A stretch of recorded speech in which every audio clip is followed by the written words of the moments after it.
మాతృభాషపై తమిళనాడు తరహాలో చర్యలు తీసుకోవాలని సుప్రీంకోర్టు పూర్వపు న్యాయమూర్తి జస్టిస్ ఎన్వి రమణ కోరారు. 6వ ప్రపంచ తెలుగు రచయితల మహాసభలో ఆయన పాల్గొని ప్రసంగించారు. తెలుగు భాష కీర్తి పతాకను ఎగురవేసేలా సభలు నిర్వహిస్తున్న అందరికీ తెలుగు బిడ్డగా కృతజ్ఞతలు తెలియజేశారు.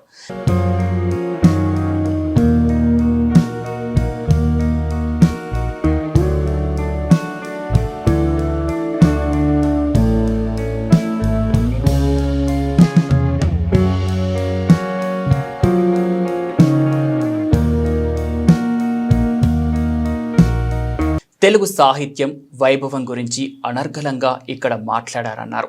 తెలుగు జాతి అంటే మద్రాసీలు కాదని, తెలుగు రాష్ట్రం కోసం పొట్టి శ్రీరాములు ప్రాణాలు విడిచారన్నారు. తెలుగు భాష పరిరక్షణ కోసం రామోజీరావు ఎంతో కృషి చేశారని చెప్పుకొచ్చారు. 100 బిలియన్లు మన తెలుగు భాషను మాట్లాడుతుంటారని, తెలుగు ఉనికి అతి ప్రాచీన భాషగా గుర్తింపు పొందిందన్నారు.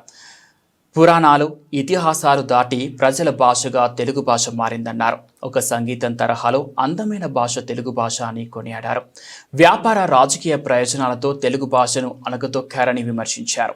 తగినంత గుర్తింపు కూడా భాషకు దక్కలేదన్నారు. వాడుక భాషలో మనం ఇంకా ప్రజలకు దగ్గర కాలేదని, తెలుగు భాష వృద్ధిపై మన ప్రభుత్వాలు దృష్టి పెట్టింది లేదన్నారు.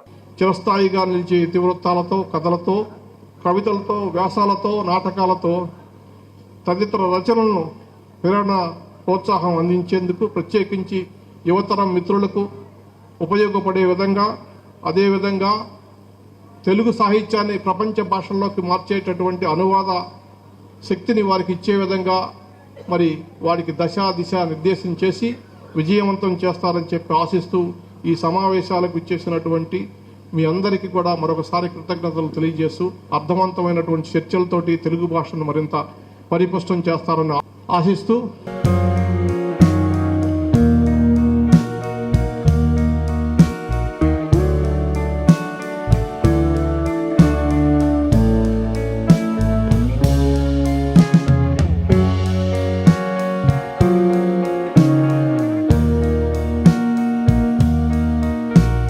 కొన్ని దేశాల్లో వారి మాతృభాషలో విద్యాబోధన చేసి అద్భుతాలు సాధించారని వెల్లడించారు. వారి సాంకేతికతను, విజయాలను వారి భాషల్లోనే రాసుకున్నారన్నారు. భవిష్యత్ తరాలకు మాతృభాషపై ఒక గౌరవం కలిగించారన్నారు. ఆ తరహాలో మన తెలుగు భాషకు ప్రాధాన్యత ఇవ్వలేదన్నారు. పరభాషను నేర్చుకోండి, వ్యామోహం పెంచుకోండి, నా సంస్కృతి నాశనం కాకుండా చూడాలని గాంధీజీ చెప్పేవారు. మాతృభాషలో విద్యను అభ్యసించి చాలామంది ఉన్నత స్థితికి చేరారు.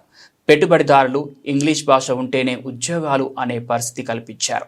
తెలుగు భాషలో చదివి దేశ విదేశాల్లో రాణిస్తున్న వారు ఎందరో. ప్రజా బాహుల్యంలో మాతృభాషలోనే అన్ని నిర్ణయాలు ఉండాలి.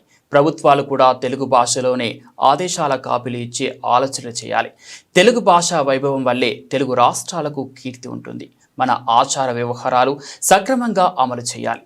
అభివృద్ధితో పాటు భాషా సంస్కృతిని అలవాటు చేసుకోవాలి అని జస్టిస్ ఎన్వి రమణ వెల్లడించారు.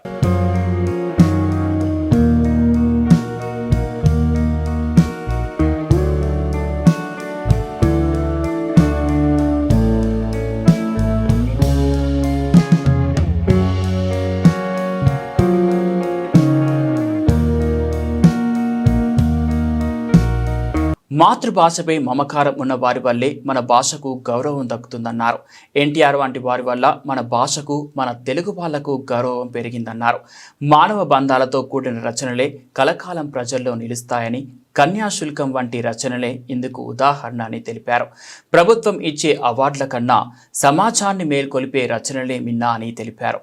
తెలుగు భాషను పరిపుష్టం చేయాలనే ఆలోచనపై ప్రభుత్వం సానుకూలంగా స్పందించాలని కోరారు. పత్రికలు, టీవీ ఛానళ్లు కూడా తెలుగు భాష అభివృద్ధి కోసం పాటుపడాలని, లేదంటే భవిష్యత్తులో తెలుగు పేపర్లు, ఛానళ్లు చూసే పరిస్థితి ఉండదన్నారు. తమిళనాడులో అక్కడ భాషా అభివృద్ధికి ఎన్నో చర్యలు తీసుకుంటున్నారని, ఆ తరహాలో మన దగ్గర పాలకులు స్పందించడం లేదు. అక్కడ ఉన్న ఐక్యత మన దగ్గర లేదనే వాస్తవం. కవులు, భాషాభిమానులను చూసి ప్రభుత్వాలు భయపడవు. ప్రజలను కూడా తెలుగు భాషోద్యమంలో భాగస్వామ్యం చేయాలి. ప్రజల మద్దతుతో మన ప్రభుత్వం ఏర్పడుతుంది. తెలుగు భాషకు మద్దతు ఇచ్చేవారికే ఓటు అని ప్రజలతో చెప్పించండి. అప్పుడే మన భాష అభివృద్ధి వైభవం తప్పకుండా సాకారమవుతుందని ఎన్వి రమణ పేర్కొన్నారు.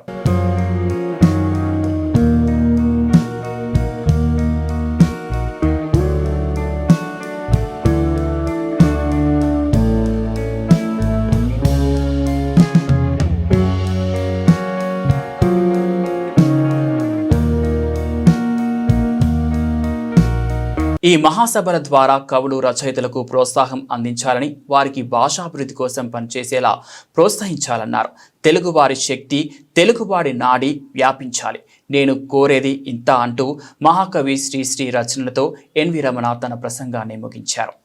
తెలుగువారి దీశక్తి, తెలుగువారి దీశక్తి, తెలుగువారి క్రియాశక్తి నలుదిశలా రహించాలా, తెలుగుతనం జయించాలా, కోట్లాది తెలుగు జాతి హర్షించాలా, ఆనందం తెలుగునాట వర్షించాలా, తెలుగువాడి దీపించాలా, తెలుగునాట తెలుగు పాట వ్యాపించాలా, తమ గమ్యం తెలుగు వాళ్ళు చేరేలంతా ఈవేళ నేను కోరేది ఇంత.